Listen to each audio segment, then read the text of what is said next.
Good morning. Today is November the 19th of 2012. And we're into the Wisdom series, the Blue Octave.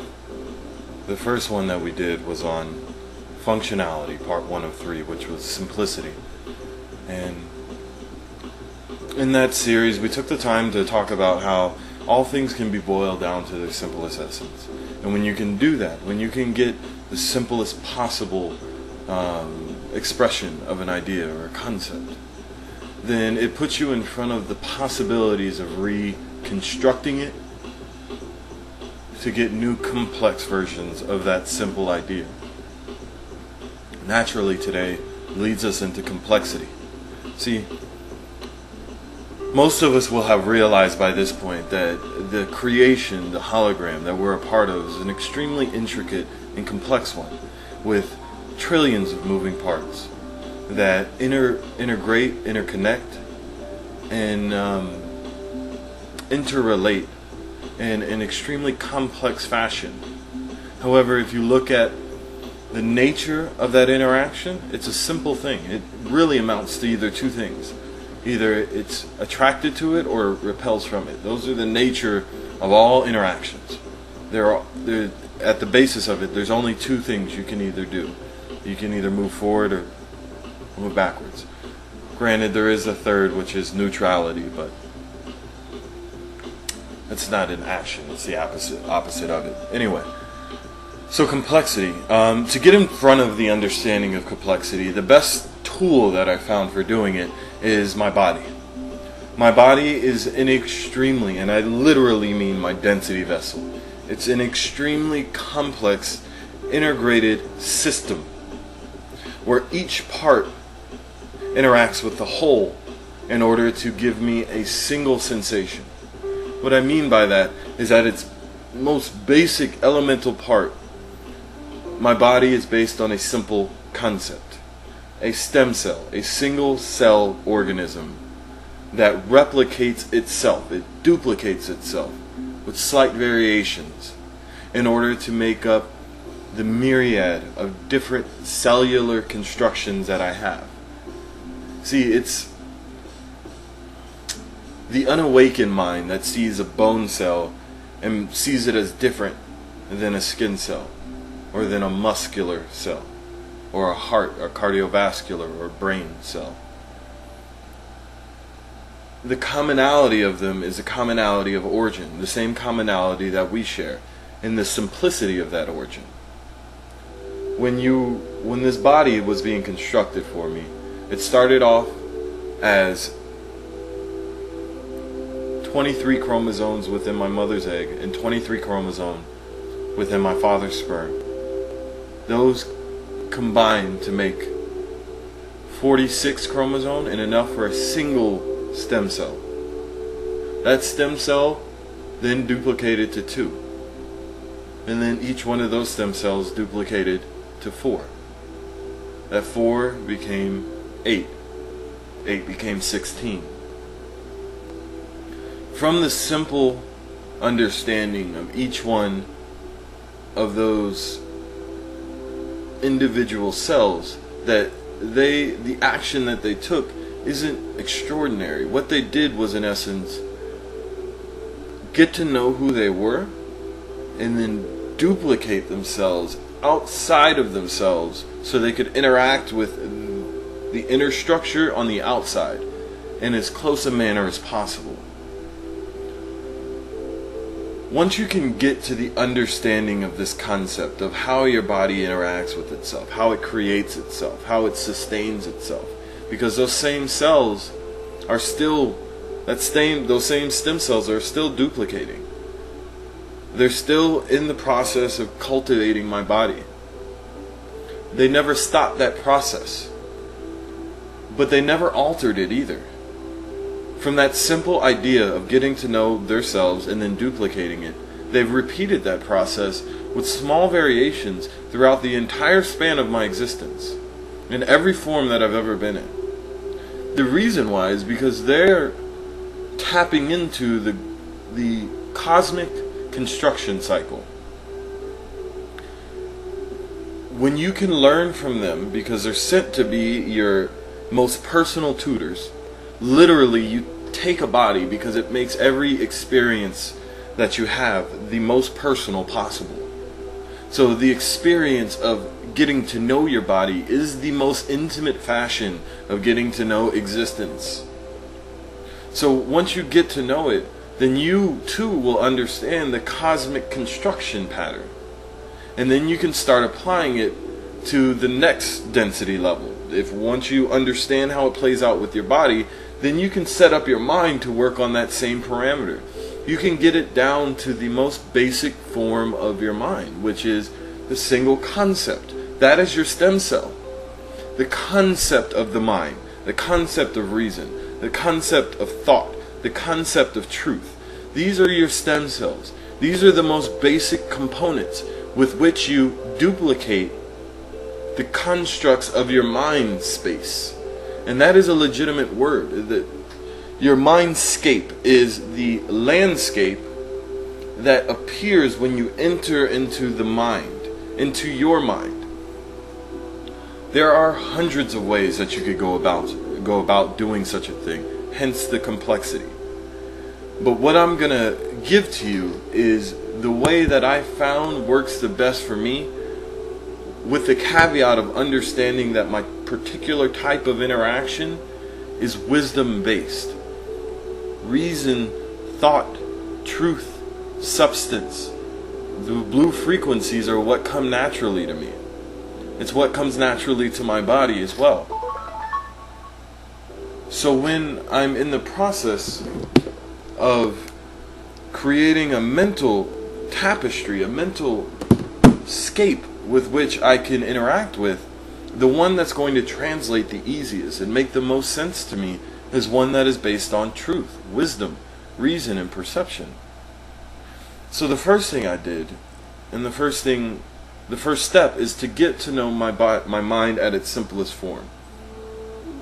When I did, I realized that its simplest form is neutrality, is a patient stillness that is laced with anticipation. It's sitting in the stillness but ready to act, ready to be put into use. It's not necessarily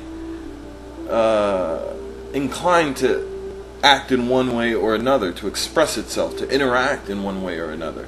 However, it just craves its version of interaction and to be completely freed within it. The mindscape that I set up is I created a light image of myself, as exacting as possible, with the complexity layers of my physical essence incorporated into it.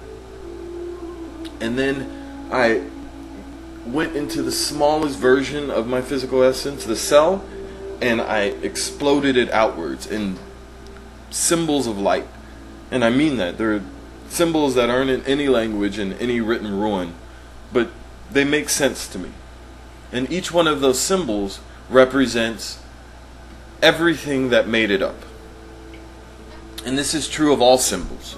If you looked at the Om symbol, the lines and the structure of that symbol are trying to relate to you all of the conceptual ideas that went into the individual creation of that specific stroke, that specific symbol. It's a condensed, encapsulated version of a complex idea in its simplest, most translatable form. All of my symbols resonate at that frequency, and each one of them holds the full scope of their construction, of their anatomy, so to speak.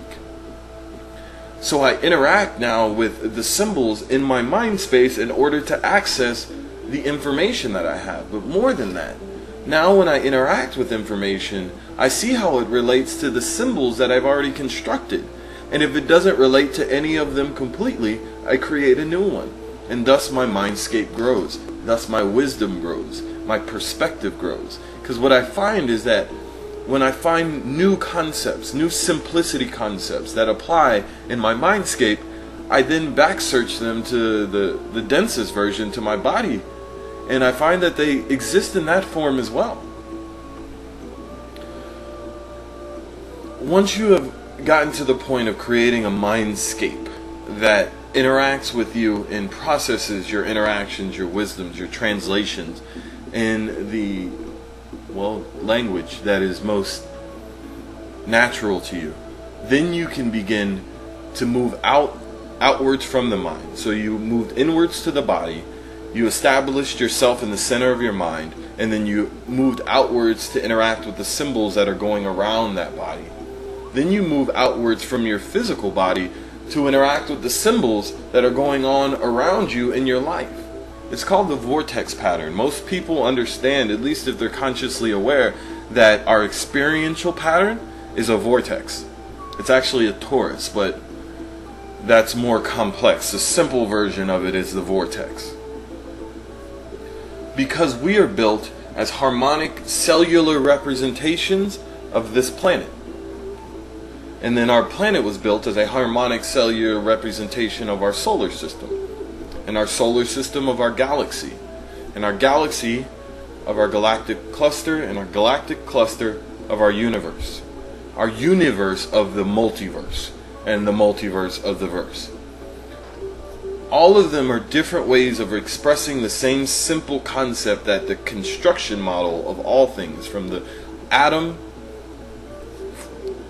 to the universe, are exactly based on the simplest version of existence. The most harmonic, and also the most efficient.